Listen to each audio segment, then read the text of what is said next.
Hannah carried many silent tears. She had lost both parents long ago. She had no husband, no children, no one to call her own. Her small room in a back street was almost empty. Some nights she went to bed hungry because she had given almost everything to buy food for the stand. But one thing she did not lose was her kindness. Even when people insulted her, she answered softly. One hot afternoon, the sun was burning like fire. Cars and buses passed, but no one stopped to buy. Hannah's pot of rice was still almost full. Her back ached. Her feet hurt. She was thinking, maybe I should close early today. When she noticed something on the other side of the road. A young man was walking slowly, his clothes torn, his hair rough, his face covered in dust. His steps were weak, like his legs would fail him at any moment. People moved away from him as if he was sickness. Some laughed.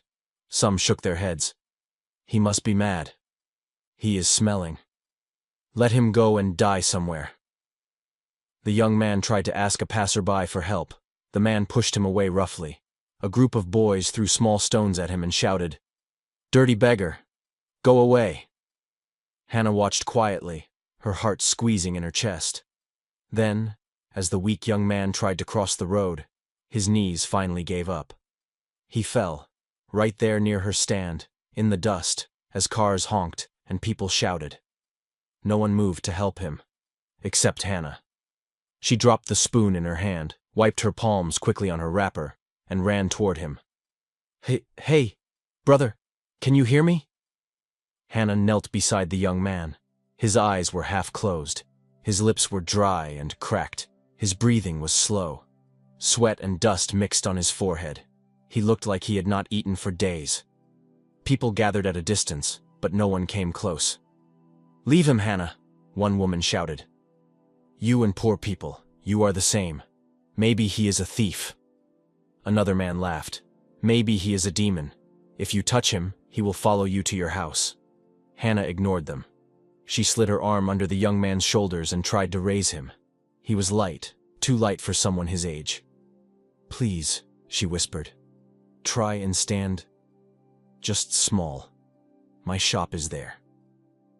The young man opened his eyes a little. They were tired, but there was something deep inside them, something that did not match his torn clothes. I am sorry," he said weakly. "I will move. I don't want to disturb your business." "Don't talk," Hannah said gently. "Just hold my arm." Slowly, with effort, she helped him to the shade near her stand and sat him on a wooden bench. She brought a small bowl of water and washed his face. The brown water that fell on the ground shocked her. How long has this man been walking, she wondered. Then she turned to her pot and quickly dished a big plate of rice and beans, adding a generous spoon of stew on top. It was the same food people had refused to buy all day. "Here," she said, placing the plate in his shaking hands. The young man looked at the food, then at her face. I don't have money," he whispered. Shame filled his eyes. "I will pay you later. I promise. Just let me rest, and I will go." Hannah shook her head. "Eat. This one is not for payment. Eat and get strength first." From across the road, the other food sellers hissed loudly. "Look at her," one of them, Linda, said. She was known for her loud mouth and sharp tongue. "Feeding a dirty stranger for free. That is why she is always poor." Another woman added, "They will soon call her mother of madmen in this town." A small group of young men came closer to Hannah's stand just to mock.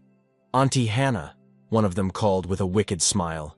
"So this is your new boyfriend? You like smelling men now, Abi?" Everybody laughed. Hannah's cheeks grew hot, but she said nothing. She only turned her back to them and faced the young man. "Don't mind them," she said softly. "Eat before the food gets cold." He took the first spoon shakily, then the second, then the third. Soon, he was eating like someone who had fought with hunger for a long time. Tears gathered in his eyes as he swallowed. "Thank you," he whispered between mouthfuls. "You don't know what you have done for me." Hannah smiled, though her own stomach growled quietly. She had not eaten since morning. "It is nothing," she replied. "Food is sweet when someone else is eating it." But deep inside, something strange passed between them, like a quiet wind. Hannah did not know that this simple plate of food, given to a stranger everyone called nothing, was the key that would unlock a hidden door she had never imagined. From that day, the young man began to come often. His name, he said, was Daniel. He never talked much about where he came from. When Hannah asked, he would smile slightly and say, "Far, very far. A place I cannot return to yet." Every time he appeared, his clothes were still worn out, but his posture became a little stronger. He helped Hannah carry water sometimes. He wiped tables, arranged plates, and even shouted, "Hot rice, hot beans," with a playful voice. But the people of the town did not change. They still avoided Hannah's stand. When they saw Daniel sitting there, they shook their heads. "Look at them," Linda said one afternoon, her hands on her wide hips. "Two beggars sitting together. Maybe they are planning how to steal from us." Her customers laughed. One woman added loudly, "That is why I can never buy from her. She is friends with all these useless people." Sometimes children would walk close to Daniel and pinch his arm or throw small stones at him, then run away laughing. Once, a group of boys came and pushed him so hard that he almost fell into Hannah's pot. "Stop it!" Hannah shouted, standing between them. "Leave him alone!" "Or what?" one boy said. "He is a nobody. Let him go back to wherever he crawled out from." Daniel looked down, his jaw tight, but he said nothing. Hannah could see the pain on his face. It was not just the pain of their words.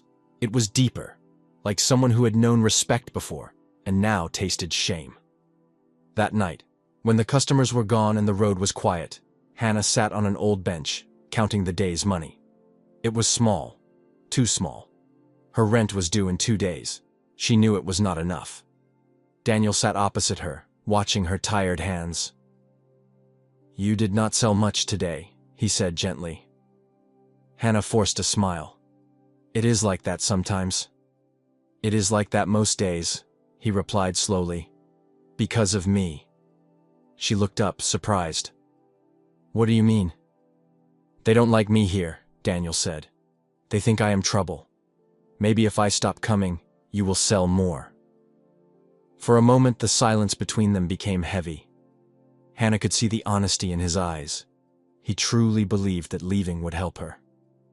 Her heart squeezed again. "No," she said firmly. "Listen to me, Daniel. You are not the reason my life is hard. My life was hard long before you came." He looked at her, unsure. "You help me," Hannah continued. "You fetch water. You help me wash plates. You talk to me so I don't feel alone. And when I give you food, it is not a loss. It is a blessing to me. So don't say you will stop coming." Daniel stared at her for a long time. His eyes glistened. "Why are you like this?" he asked softly. "Why are you kind to someone like me?" Hannah looked away, blinking back tears. "Because I know how it feels," she said. "To be hungry, to be laughed at, to be called nothing." Daniel swallowed hard. His voice dropped to a whisper. "One day," he said, "if I ever stand on my feet, I will not forget you." It sounded like an ordinary promise from a poor young man with nothing. But in the quiet night, those words carried a weight that neither of them understood. Not yet. At night, in her small room, Hannah often lay awake, staring at the cracked ceiling. The noise of the street faded, but the noise inside her heart grew louder. "How long can I live like this?" she wondered. Always struggling, always mocked, always last. Sometimes she thought of shutting down the stand and going to look for work as a housemaid in another town. But then she remembered Daniel, and how he smiled when she handed him food, how careful he was to wash the plates, how he always said, "Thank you," with his whole face, not just his mouth. The day trouble came. The sky did not warn them. It started as a normal morning. Hannah cooked early. Daniel fetched water and helped arrange the benches. The smell of hot jollof rice floated into the air, mixing with the scent of smoke and dust. But customers still passed without stopping. "I don't know what else to do," Hannah murmured under her breath. As she stood thinking, she noticed Linda and two other food sellers watching her from across the road. They were whispering, then looking at her and laughing. Her chest tightened. Soon a white car stopped near Linda's place. A big man in fine clothes came down, followed by a slim woman with a proud face. Linda hurried to them, smiling wide. "Welcome, sir. Welcome, madam. Please come in. We have all types of food. Not like that smelling place over there." Hannah heard it. Daniel heard it too. He looked at Hannah's face. She pretended not to care, but the hurt was clear. Later that afternoon, when the sun was still hot, two rough-looking men walked toward Hannah's stand. One of them had a scar on his cheek. The other chewed gum loudly. "You be Hannah?" the one with the scar asked. "Yes," she replied slowly. "Landlord say we should warn you," he continued. "If you don't pay your rent by tomorrow evening, he will throw your things out. No more time." Hannah's heart dropped. "I told him I will pay," she said quickly. "Business is just slow. Please, tell him to give me one more week." The man laughed. "One more week? Are you the only one renting house? Other people are paying. If you cannot pay, go and sleep on the road." They stepped closer, their eyes cold. Daniel moved quickly and stood beside her. "Please," he said calmly. "No need to shout at her. She will pay. Just give her a little more time." The man with the scar turned to Daniel and looked him up and down. "Who are you?" he asked. "See this one. You cannot even buy shoe. And you are talking in our matter." Without warning, he pushed Daniel hard on the chest. Daniel stumbled back and hit the wooden table. Plates clattered to the ground. Some broke. A small crowd gathered. "Fight! Fight!" someone shouted. "Stop it!" Hannah cried. She rushed to hold the table. The second man kicked one of the benches. It fell and broke. "Tomorrow evening," the man with the scar repeated. "No money, no house. We don't care where you go." They walked away, laughing. Hannah stood still, breathing fast. Tears burned her eyes as she looked at her broken plates on the ground. Daniel picked one of the broken pieces and held it gently. "I am sorry," he said quietly. "If I had money, I would help you." Hannah shook her head, wiping her eyes. "It is not your fault," she replied. "This is my life. This is how it has always been." But inside, something was breaking. She was tired of being treated like dirt, tired of being called smelling, witch, and nothing. Tired of always begging for more time. That night, as she sat alone in her room, she placed the small bundle of money she had on the floor. It was far from enough. She whispered a simple, shaking prayer. "God, if you are still watching me, please, don't forget me." The next day came like a test. Hannah woke up feeling weak, but she forced herself to the stand. She had just enough money to buy a small measure of rice and beans. As she cooked, she knew in her heart, "This is my last pot. If I don't sell today, I cannot pay rent. If I cannot pay rent, I will lose everything." Daniel arrived, his face bright as usual. But when he saw the small quantity of food in the pot, his smile faded a little. "This is all?" he asked gently. "Yes," Hannah answered. "We will manage." He wanted to ask more, but he kept quiet. Hours passed. Cars moved. People shouted. The sun moved across the sky. No one came to buy. By afternoon, Hannah's head felt light. Her legs were shaking. She had not eaten since yesterday. Each time a person slowed near her stand, her heart jumped with hope, then fell when they kept walking. "I will buy something," Daniel said suddenly. He checked his pockets and brought out 3 small coins. "It is not much, but—" "No." Hannah stopped him. "You keep your coins. One day you will need them. Me, I am used to this life." As she spoke, a small boy walked near the stand. His clothes were dirty. His stomach was swollen from hunger. He stared at the pot with wide eyes. "Are you hungry?" Hannah asked. The boy nodded slowly. Hannah looked at the pot, then at the broken plates stacked to the side, then at the small bundle of money hidden in her bag. This food was supposed to be sold so she could save something for rent. But now, a hungry child stood in front of her. Her heart decided before her head. "Sit down," she said softly to the boy. Let me give you food." Daniel watched quietly as she filled a plate and gave it to the boy. He ate quickly, almost crying as he swallowed. "Thank you, Auntie," he said when he finished. "Go home now," Hannah told him, "and greet your mother for me." When he left, Daniel turned to her. "You gave him your last food," he said quietly. Hannah nodded, trying to smile. "It is better in his stomach than in the pot." A silence fell between them. Only the noise of traffic filled the air. Then Hannah's vision blurred. The world tilted slightly. "Hannah!" Daniel called. Her legs gave way and she almost fell, but Daniel caught her and helped her to sit on the bench. "You are not fine," he said. "When last did you eat?" She did not answer. A tear rolled down her cheek. "Maybe this is the end," she whispered. "Maybe this life. Maybe it ends here." Daniel's chest tightened. He reached for his shirt pocket, the one where he always hid the golden pendant. His fingers touched the metal. For a moment, he closed his eyes. If he revealed the truth now, it would change everything. But was it time? He opened his eyes again and looked at Hannah, weak and shaking, but still kind, still ready to give her last plate to someone else. "I will go and come back," he said quietly. "Don't close yet, please." "Where are you going?" she asked weakly. "I will come back," he repeated. He walked away quickly, his heart beating fast, his hand tight around the pendant. Hannah watched him leave until his figure disappeared in the crowd. Little did she know that when she saw him next, he would not be the same Daniel she thought she knew. Evening came. The sky slowly turned orange, then purple, then deep, lonely black. Hannah waited. She waited long after every other food seller had packed their pots and gone home. She waited until the noisy buses stopped honking and the road grew empty. She waited until the last light on the street faded. But Daniel did not return. Her hope slowly died with the sun. Just when silence settled, heavy footsteps approached. The landlord's men were back, but this time their faces were harder, colder, more wicked than before. "Where is the money?" the man with the scar barked, his voice sharp like a whip. I don't have it yet," Hannah whispered, her hands shaking. "Please, just a little more time. I will pay, I promise."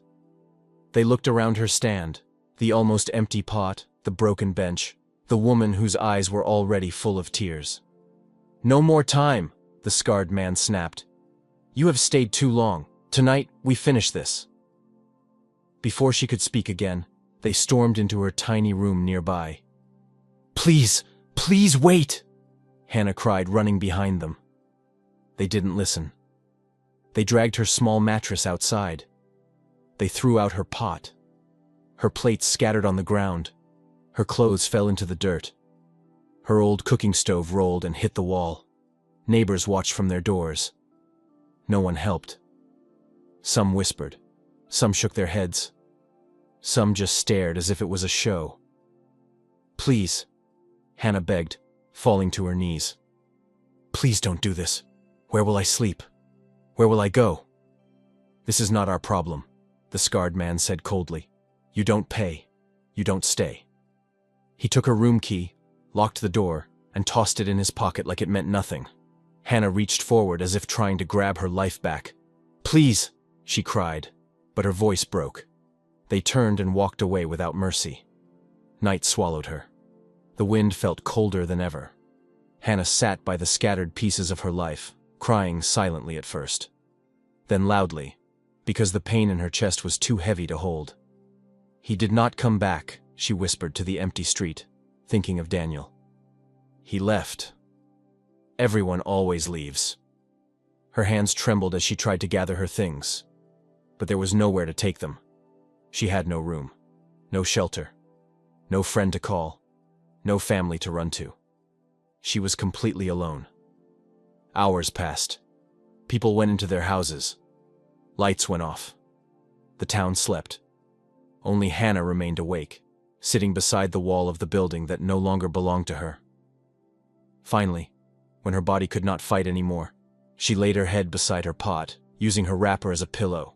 The cold ground bit into her bones, Mosquitoes buzzed around her ears. Dogs barked in the distance.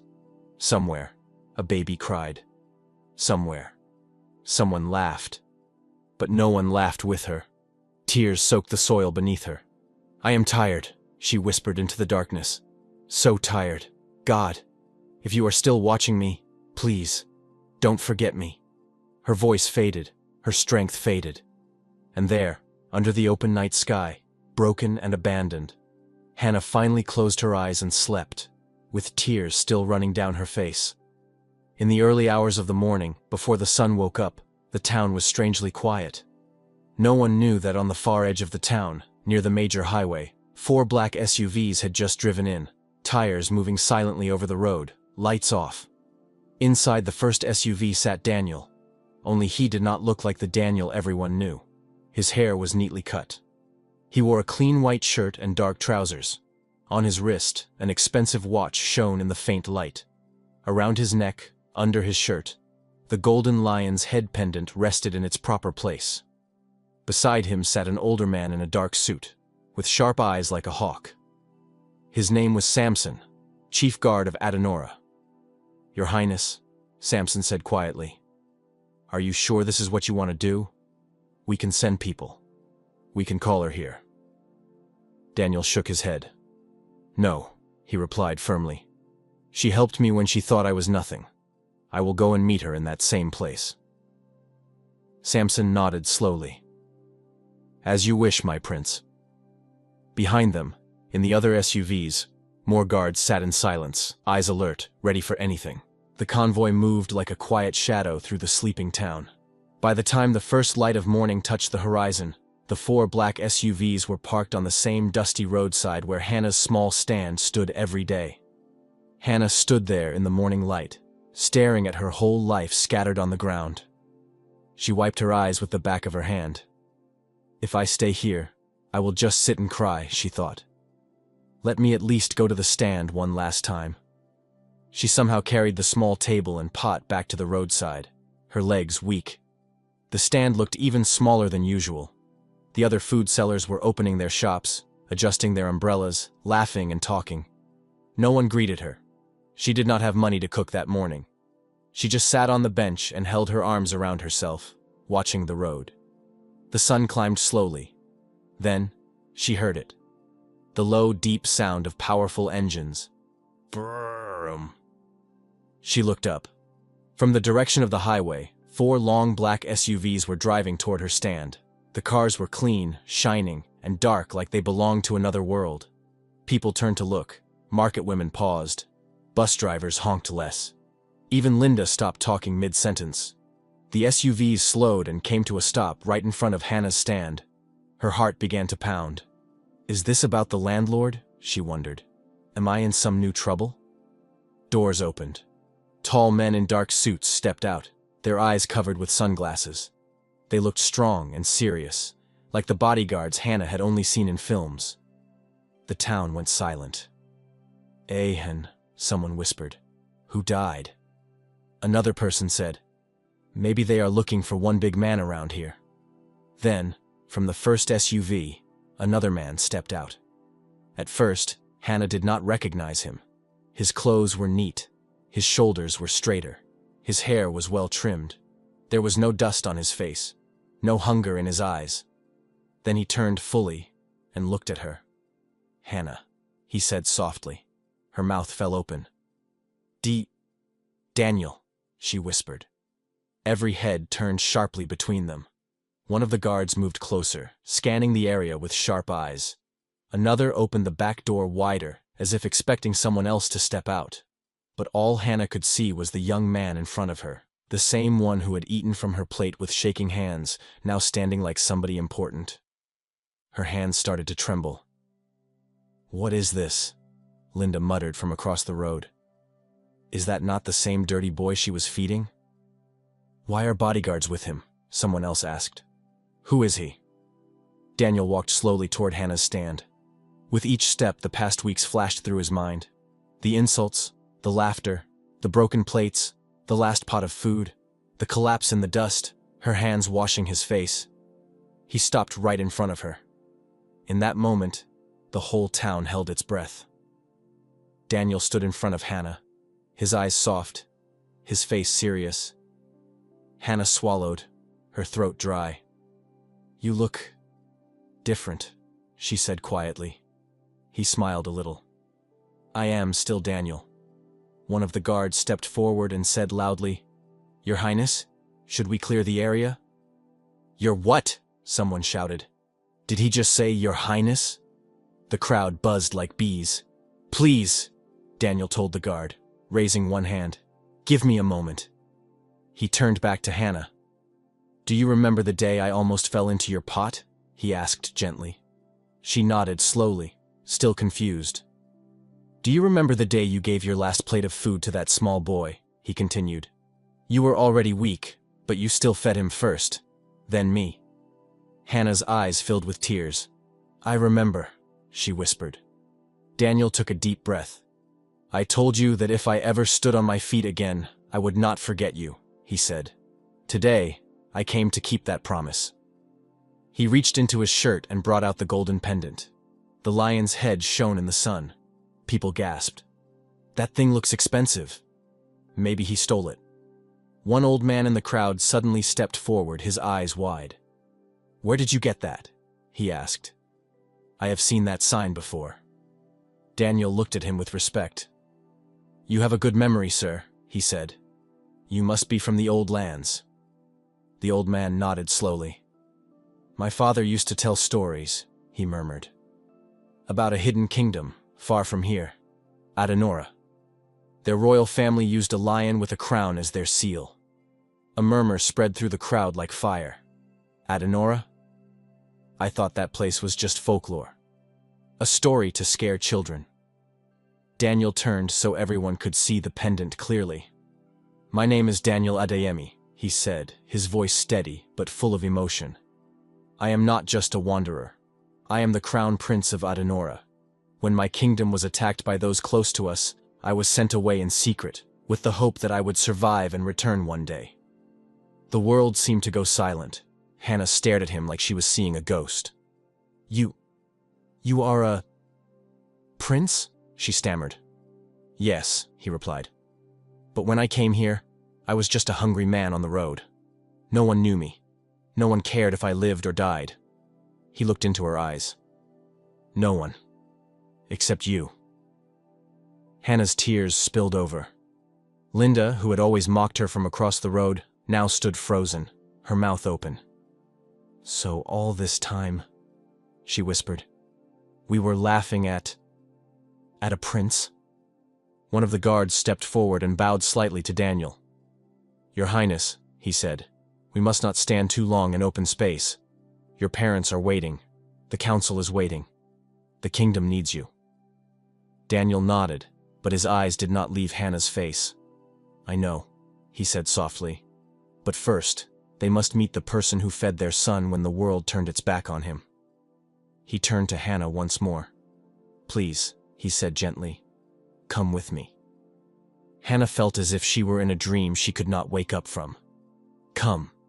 With you?" she repeated. Daniel nodded. "Yes. The king and queen want to see the woman who fed their only child when he was nothing. I want them to know your name. I want them to hear your story." I can't," she stammered. She looked down at her dusty wrapper, her worn slippers, her rough hands. "Look at me. I am just a roadside seller. I don't even have a proper house anymore. How can I go into a palace like this?" Daniel took a step closer. "Hannah," he said softly, "when I had nothing, you did not look down on me. You did not care about my clothes or my smell. You saw a human being. That is why you fed me. That is why you protected me when they mocked me." His voice shook with emotion. "Now that my true life is back, I refuse to let you sit here and cry alone. My destiny is tied to yours. Please, come." The crowd watched, eyes wide. "She should go, oh," someone whispered. "If she doesn't go, I will go in her place," another joked, trying to hide their envy. But Hannah's legs felt weak. Her mind was full of fear. "What if I embarrass you?" she whispered. "What if the people in your kingdom laugh at me too? Daniel shook his head firmly. Anyone who laughs at you will answer to me, he said. You are not just a woman by the road. You are the woman who stayed kind when life was cruel. That is more royal than any crown. Slowly, he stretched out his hand. Hannah looked at it, at his clean fingers and shining watch, then at her own cracked palms. It was as if she were standing at a crossroads. One way led back to the same dusty road, the same insults, the same poverty. The other way led into a world she did not know, with risks she could not imagine. Her heart beat fast. What if this is the answer to all those prayers, she thought. What if this is the something different I kept begging God for? She took a deep breath. Then, with trembling fingers, she placed her hand in his. Gasps rose from the crowd. Daniel turned to his guards. "Open the door," he ordered. Samson hurried to the first SUV and opened the back door carefully, like he was opening the way into another life. "Please, Your Highness," Samson said. "And, Madam." Hannah had never been called Madam in her life. She stepped toward the car like someone walking on water, unsure and shaky.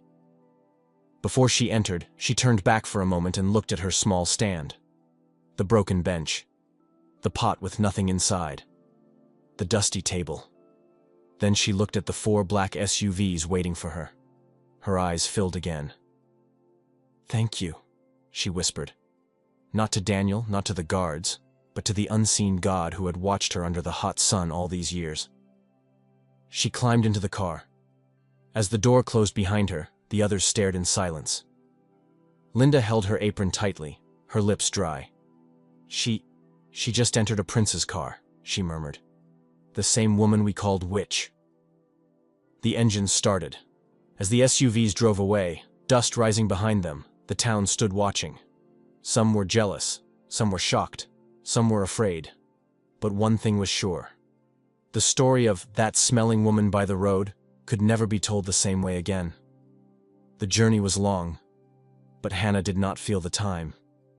She sat quietly beside Daniel, her fingers twisting her wrapper, her eyes watching tall trees, narrow paths, and strange hills she had never seen before.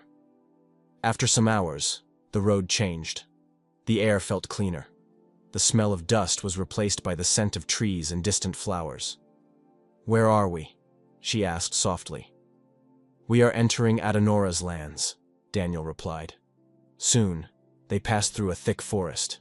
At one point, Hannah saw a large stone gate covered in carvings, half hidden by vines. Men in strange uniforms, different from the town's police, stood guarding it. They saluted when they saw the lion pendant on Daniel's chest. "Welcome back, Your Highness," one of them said, eyes shining as the gate slowly opened. Beyond the gate, the world changed. Hannah saw wide, clean streets, beautiful compounds with painted walls, children running and laughing freely, women in bright wrappers carrying baskets of fruits, men working in the fields with smiles on their faces. In the distance, on a small hill, she saw it. The palace. It was not like the pictures she had seen on television. It was more alive. Carved wooden pillars held up wide verandas. The walls were decorated with lions and crowns. Colorful cloths hung from the balconies, dancing in the wind. Hannah's mouth parted in surprise. "Is this all yours?" she whispered. Daniel smiled gently. "It is my father's. One day, it will be mine to protect. Not to own like a toy, but to serve." The SUVs drove through a large open gate into the palace compound. Drummers began to play as soon as the cars entered, their hands moving fast across the talking drums. "Kba-kba-kba! Prince has returned! Kba-kba-kba!" Guards lined up on both sides, beating their spears on the ground in rhythm. Palace workers rushed around, adjusting things, straightening cloths, wiping imaginary dust from steps. When the car stopped, Samson opened the door. "Your Highness," he said, bowing. Daniel stepped out first. The drumming grew louder. Then he turned and stretched his hand to Hannah again. "Come," he said softly. "You are not just a visitor. You are my honored guest." Her legs shook, but she stepped out, blinking in the bright light. The moment her bare feet touched the palace floor tiles, a strange feeling went through her, like warm water rushing over cold skin. In front of them, at the top of a short flight of steps, stood two people. A tall man with a strong, lined face and wise eyes. He wore simple but rich clothes and a lion pendant bigger than Daniel's. Beside him stood a woman with tears already in her eyes. Her hands trembled as she watched Daniel. "My son," the woman whispered. "Mama," Daniel breathed. He ran up the steps and she opened her arms, pulling him into a tight embrace. The king placed a hand on his son's back, his own eyes misty, though he tried to hide it. The drums slowed, then stopped. For a moment, everything was quiet, except for the sounds of a mother crying softly into her son's shoulder. When they finally pulled apart, Daniel turned slightly and pointed down to where Hannah stood, small and unsure. "Father, Mother," he said clearly so everyone could hear. "This is Hannah." He paused, his voice thick with emotion. "On the day your prince had nothing," he continued, "when I was hungry, dirty, and laughed at, she fed me. When others called me nobody, she gave me a name, brother. When people mocked her for feeding a poor wanderer, she still stood by me." He looked down at Hannah with deep respect. "If your son is alive today," he said to his parents, "this woman is one of the reasons." The queen's hand flew to her mouth. The king's eyes softened. Slowly, the queen stepped down from the last step and walked toward Hannah. Hannah's heart was beating so loud she could hear it in her ears. When the queen reached her, she did something no one expected. She bowed her head slightly. "Thank you," the queen whispered, tears rolling freely. "Thank you for feeding my son when I could not." Hannah choked on a sob. In that moment, the poor roadside seller who people called witch and smelling became the woman a queen bowed to. The days that followed were like a dream for Hannah. She was given a clean room in the palace with a soft bed, a new wrapper, and sandals that did not cut her feet. Maids offered her food she had never tasted before. Fresh fruits, soft bread, hot soup, grilled fish. Meanwhile, the king held meetings with his council about the attack that had forced Daniel to flee months ago. Some traitors had been removed. Some were still being hunted down. Daniel spent long hours with his father, listening, planning how to rebuild their kingdom stronger. Yet, no matter how busy he was, he always found time to check on Hannah. He would knock softly on her door. "Can I come in?" he would ask. "Yes," she would say, still shy. They would sit and talk. He listened to her stories about the town, the insults, the slow days, the landlord's men with the scar, the way other sellers laughed every time she fed him. Sometimes, he became so angry that his hands shook. "If I had shown them who I was then," he said once, "I would have shut down every shop that insulted you." Hannah shook her head quickly. "No," she said. "Don't think like that. If you had done that, I would never have known your real heart. You would have just been another rich man using power to show off. But you chose to be nothing, and let people show who they really are." Her words touched him deeply. As days passed, something quiet but strong grew between them. It was not just gratitude. It was not just friendship. One evening they stood on a balcony, watching the sunset paint the sky orange and pink. "Hannah," Daniel said softly, "do you miss your stand?" She smiled sadly. "Yes. And no," she replied. "I don't miss the insults, the hunger, the fear. But I miss cooking. I miss serving food to people, seeing their faces when they eat. That was the only time I felt I had something to give." "You have more than food to give," he said. "You gave me hope when I was ready to give up." She looked at him, her heart beating fast. "Daniel," she whispered, "can I ask you something strange?" "Anything," he replied. "If you were not a prince," she said slowly, "if you were still that poor wanderer by the road, would we still be here, talking like this?" He turned to face her fully. "Yes," he answered firmly. "Maybe in a small room, maybe beside that dusty road, but I would still be sitting somewhere near you. Because rich or poor, prince or nobody, I cannot forget what my heart feels when I am with you." Her chest tightened. "Don't say things like that," she murmured, looking away as tears filled her eyes. "I am just me. Your people will never accept someone like me." He stepped closer. "Hannah, listen," he said. "In this kingdom, my parents have power. The council has power. But at the same time, I also have a voice. I want you beside me, not just as a guest. I want you in my future." Her tears spilled over. "Don't joke with my life," she said, her voice shaking. "I have suffered enough. Don't give me hope you cannot keep." He reached out and gently wiped her cheek with his thumb. "I am not joking," he whispered. "But I am also not blind. I know there will be a fight. Some people will say you are not good enough. Some will say we must marry into another royal family or a rich house. There will be pressure, insults, even more than you have seen before." She swallowed. "Are you ready for that?" he asked. "Because if you are not, I will not force you." Hannah stared at the sky, then at the palace below, then into his eyes. "I am afraid," she admitted. "Very afraid. But I am more afraid of going back to a life where I pretend you don't exist." He smiled, his own eyes wet. "Then we will fight together," he said softly. "Let them say what they want. We know where we started, from dust, from mockery, from nothing. If our story ends in a palace, it will not be because of luck, but because kindness has a long memory." But even as he spoke, far away in a hidden room, some council members were already whispering. "A roadside seller? Over my dead body. We will not allow it." The battle for Hannah's place in this new world was only just beginning. A soft knock came on the door. "Come in," Hannah said. The door opened, and Princess Lydia, Daniel's younger sister, walked in. She was beautiful and sharp, with long earrings, neatly tied scarf, and eyes that watched everything. Hannah's heart began to beat faster. "Good morning, Princess," she greeted quietly. Lydia's eyes moved slowly from Hannah's face to the blue dress in her hands, then around the room. "So this is where you stay now," Lydia said. "Yes," Hannah replied.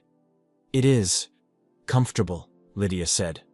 Her voice was calm, but something hard sat beneath it. "Better than a roadside, I think." The words stung, even though she said them like a simple statement. "Yes," Hannah said again, because what else could she say? Lydia walked deeper into the room, her fingers brushing the curtain, the bedpost, the small table. Then she turned and looked at Hannah fully. "My brother talks about you," she said. "A lot." Hannah's cheeks grew warm. "I did not ask him to," she whispered. "I know," Lydia said. "That is the problem." Hannah frowned slightly. "I don't understand." Lydia took a step closer. "When we thought Daniel was dead," Lydia began, her voice softer, "I cried every night. I begged God to bring him back. I said I would accept any price if only he lived." Her eyes glistened, but she blinked the tears away quickly. "But I did not think," she continued, "that the price would be watching him throw away a strong alliance for a roadside woman he met by chance." The words cut, deep and slow. Hannah swallowed. "I never asked him to choose me," she said, her voice shaking. "I never even dreamed of being here. He brought me. I did nothing but give him food." Lydia's face softened for a brief moment, then hardened again. "I believe you," she said. "I don't think you are evil. I don't even think you are foolish. You are kind. That is clear. But kindness is not enough to carry a crown." Hannah lowered her eyes. "You don't know our enemies," Lydia continued. "You don't know our laws. You don't know how fragile this kingdom is right now. A wrong marriage can start a war. Do you understand?" I don't," Hannah admitted honestly. "I only know pain, hunger, and how it feels to be mocked every day." "Exactly," Lydia said quickly.